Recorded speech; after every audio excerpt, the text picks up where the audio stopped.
Hello guys, welcome back to my YouTube channel Mahiraj IT Infotech. हुनर है तो कदर है। Hi, I am Deepak Barman, training officer COPA. MS Excel की क्लास में यह हमारा पार्ट 2 वीडियो है, जिसमें हम आज टैब मेन्यू के बारे में जानेंगे। तो चलिए हम आज का क्लास स्टार्ट करते हैं।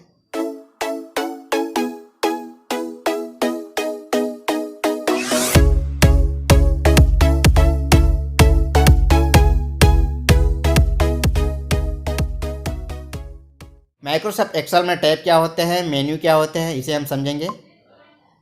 तो माइक्रोसॉफ्ट एक्सेल में टेक्स्ट को एडिट करने के लिए कई जगह पर टूल्स लगाए गए हैं।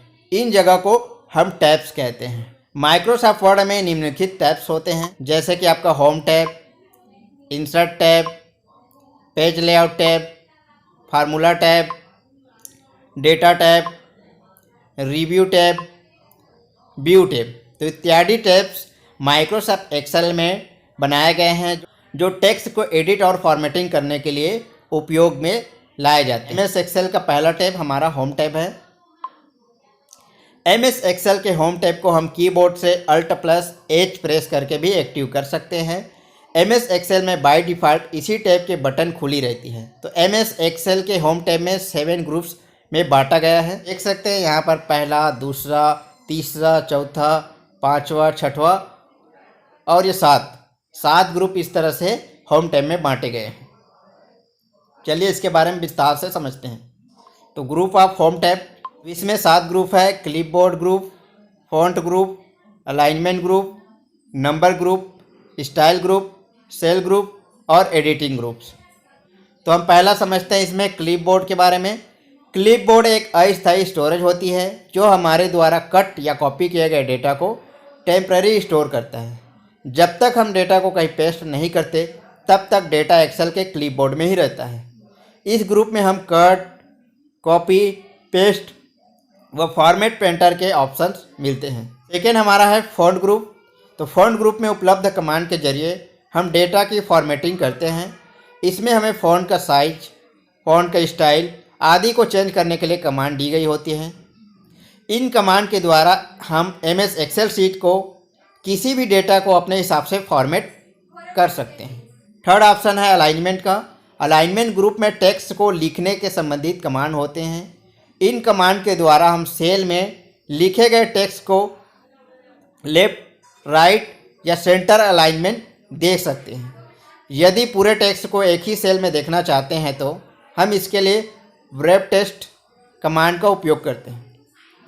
और यदि एक से ज़्यादा सेल को एक में ही लिखना है तो हम मर्ज एंड सेंटर कमांड के द्वारा उन्हें एक ही सेल में बना सकते हैं।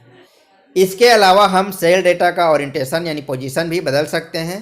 इसके लिए ओरिएंटेशन कमांड का भी उपयोग किया जाता है। चौथा है हमारा नंबर। नंबर ग्रुप में नंबर को फॉर्मेट करने के कमांड होते हैं। हम नंबर ग्रुप में उपलब्ध कमांड के जरिए सेल में नंबर के विभिन्न format, journal data format, accounting, percentage आदि फॉर्मेट में दिखा सकते हैं। इसके अलावा हम डेसिमल फॉर्मेट में भी सेल को दिखा सकते हैं। पांचवा है हमारा स्टाइल। इस कमांड के द्वारा वर्कबुक में स्टाइल डाल सकते हैं। स्टाइल कमांड में कुछ बनी बनाई टेबल और सेल स्टाइल होते हैं। इनमें पहले से ही font, font size, font colour, heading आदि सेट होते हैं। हम जिस भी स्टाइल का उपयोग करना चाहते हैं उसे यहाँ से चुनकर डेटा के लिए इस्तेमाल कर सकते हैं। छठवा है सेल। सेल ग्रुप में 3 कमांड होते हैं, इंसर्ट, डिलीट और फॉर्मेट। पहला इंसर्ट कमांड।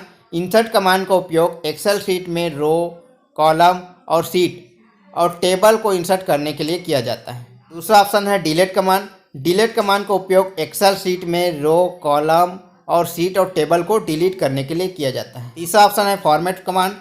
फॉर्मेट कमांड के द्वारा किसी भी रो, सेल की हाइट या विड्थ सेट कर सकते हैं। हम सीट का हाइट व सीट में पासवर्ड भी डाल सकते हैं। तो ऑप्शन हमारा एडिटिंग। एडिटिंग ग्रुप में 5 कमांड होते हैं, जिसमें हमें auto sum, fill, clear, sort and filter, find and select का ऑप्शन मिल जाते हैं। इसमें पहला है auto sum command. Auto sum command के द्वारा हम सिलेक्ट सेल में डेटा को जोड़ यानी सम, औसत यानी एवरेज, संख्या काउंट यानी कि काउंट नंबर, मैक्सिमम और मिनिमम वैल्यू आदि को देख सकते हैं। इसमें दूसरा कमांड होता है फाइल कमांड। फाइल कमांड के द्वारा हम सेल में उपलब्ध डेटा को लेफ्ट, राइट, अप, डाउन आदि फिल कर सकते हैं। इसमें तीसरा कमांड होता है क्लियर कमांड। क्लियर कमांड के द्वारा हम सेल में उपलब्ध डेटा को मिटाने के लिए करते हैं। चौथा ऑप्शन इसमें मिलेगा सॉर्ट एंड फिल्टर कमांड का। सॉर्ट एंड फिल्टर कमांड का इस्तेमाल डेटा को विभिन्न फॉर्मेट में छांटने के लिए करते हैं। पांचवा ऑप्शन मिलेगा इसमें फाइंड एंड सेलेक्ट कमांड का। फाइंड एंड सेलेक्ट कमांड के द्वारा MS एक्सेल सीट में उपलब्ध किसी शब्द को सर्च करने के लिए या रिप्लेस कमांड से हम किसी शब्द के जगह दूसरे शब्द लिखने के लिए और सेलेक्ट कमांड के द्वारा डॉक्यूमेंट में उपलब्ध टेक्स्ट को एक साथ सेलेक्ट करने के लिए करते हैं। चलिए हम सेकेंड टैब के बारे में जानते हैं, इंसर्ट टैब। MS एक्सेल के इंसर्ट टैब को हम कीबोर्ड से Alt+N प्रेस करके भी एक्टिव कर सकते हैं। इंसर्ट टैब को कई ग्रुप में बांटा गया है। प्रत्येक ग्रुप में एक कार्य विशेष से संबंधित कमांड होते हैं। ये देख सकते हैं, ये हमारा इंसर्ट ग्रुप है जिसमें आपका table group, illustration group, chart group, link group और टेक्स्ट ग्रुप आदि मिल जाएंगे। ग्रुप ऑफ इंसर्ट टैब जिसमें आपको table group, illustration group, chart group, link group और टेक्स्ट ग्रुप इत्यादि मिलेंगे। तो इंसर्ट टैब ग्रुप के अंदर आपको कई सारे ऑप्शन मिलेंगे। पहला है आपका टेबल्स। टेबल ग्रुप का इस्तेमाल एक्सेल शीट में टेबल को इंसर्ट करने के लिए किया जाता है। इस ग्रुप में हम टेबल से संबंधित कई विकल्प उपलब्ध हैं। जब हम टेबल इंसर्ट करते हैं तो डिजाइन टैब भी ओपन हो जाता है।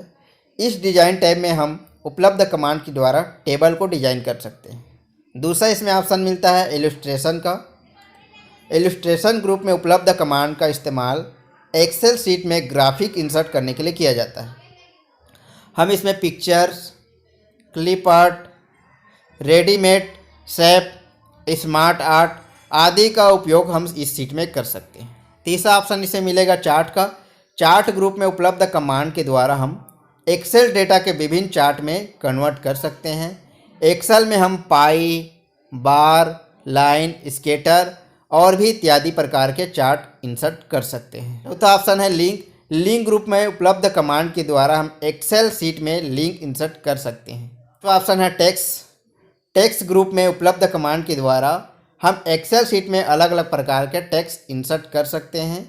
हम टेक्स्ट बॉक्स में वर्ड आर्ट आदि टेक्स्ट स्टाइल इन कमांड के द्वारा अप्लाई कर सकते हैं। एक्सेल शीट में हम हेडर एंड फुटर भी इसी ग्रुप में इंसर्ट कर सकते हैं। हम ऑब्जेक्ट और अन्य सिंबल भी एक्सेल शीट में यहीं से इंसर्ट कर सकते हैं। थर्ड टैब है हमारा page layout tab. MS Excel के पेज लेआउट टैब को हम कीबोर्ड से Alt+P प्रेस करके भी एक्टिव कर सकते हैं। पेज लेआउट टैब को कई ग्रुप में बांटा गया है।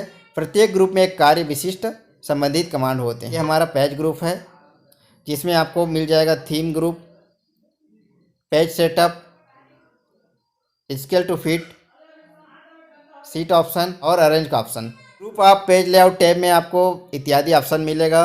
थीम्स ग्रुप का, पेज सेटअप ग्रुप का, स्केल ऑफ फिट ग्रुप का, सीट ऑप्शन ग्रुप का, अरेंज ग्रुप का। तो ये 5 आपको ऑप्शन मिल जाएंगे पेज लेआउट पे। ग्रुप ऑफ पेज लेआउट, इसमें आपका पहला ऑप्शन मिलता है थीम ग्रुप का।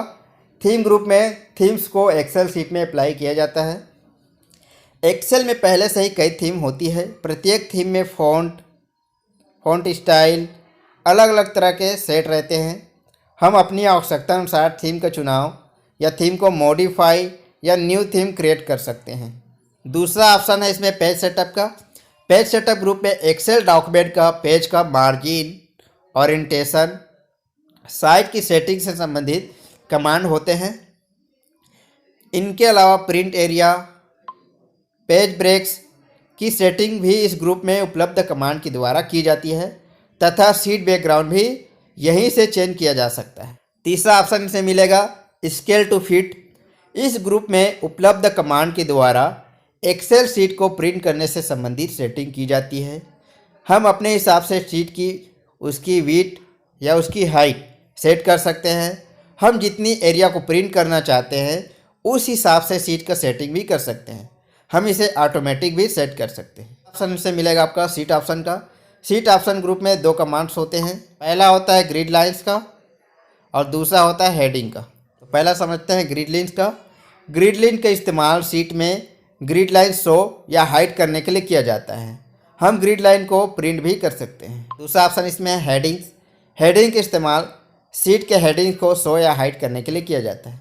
हम प्रिंट करने से संबंधित सेटिंग भी कर सकते हैं। अरेंज ग्रुप का इस्तेमाल एक्सेल शीट में इंसर्ट ग्राफिक को अरेंज करने के लिए किया जाता है। इस ग्रुप में मौजूद कमांड के द्वारा पिक्चर को पोजीशन या उसका अलाइनमेंट या ग्रुपिंग आदि को सेटिंग कर सकते हैं। तो नेक्स्ट टैब है हमारा फार्मूला टैब्स। MS एक्सेल के फार्मूला टैब को हम कीबोर्ड से Alt+M प्रेस करके भी एक्टिव कर सकते हैं। फार्मूला टैब को कई ग्रुप में बांटा गया है। प्रत्येक ग्रुप में एक विशेष संबंधित कमांड होते हैं। सकते हैं ये हमारा फार्मूला टैब है, जिसमें आपको function library, define names, formula editing और कैलकुलेशन का ऑप्शन मिल जाएगा। ग्रुप्स ऑफ फार्मूला टैब, जिसमें आपको कई सारे ग्रुप मिल जाएंगे। एक है आपका फंक्शन लाइब्रेरी ग्रुप, दूसरा है आपका डिफाइन ग्रुप, तीसरा है आपको फार्मूला एडिटिंग ग्रुप्स और चौथा है कैलकुलेशन ग्रुप्स। आपका पहला ग्रुप है फंक्शन लाइब्रेरी ग्रुप का।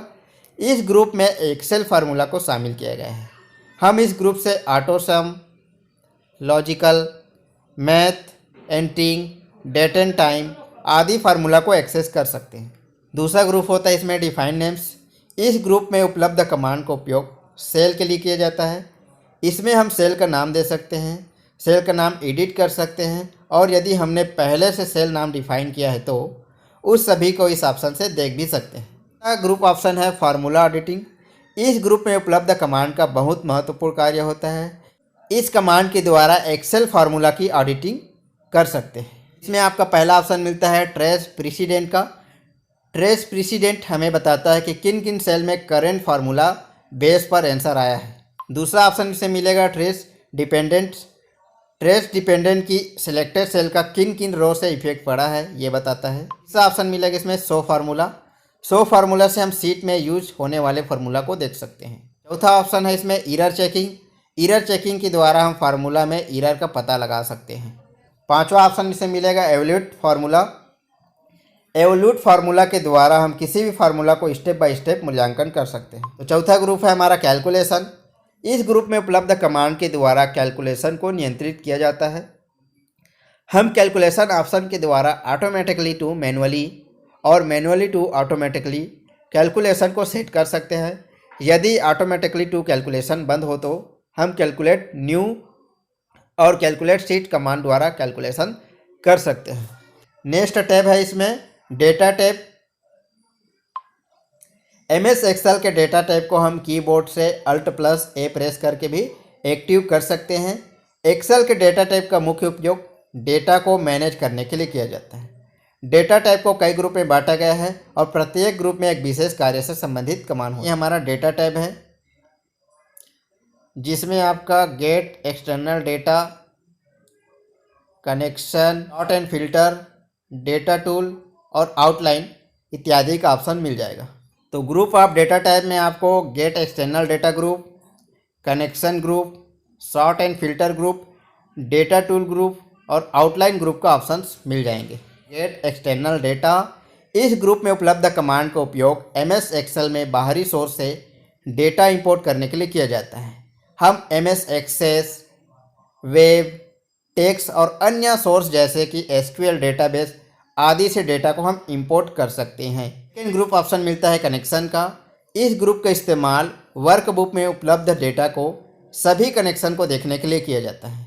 यदि वर्कबुक में डेटा बाहरी सोर्स से इंपोर्ट किया जाता है तो हम डेटा कनेक्शन को रिफ्रेश करके अपडेट कर सकते हैं।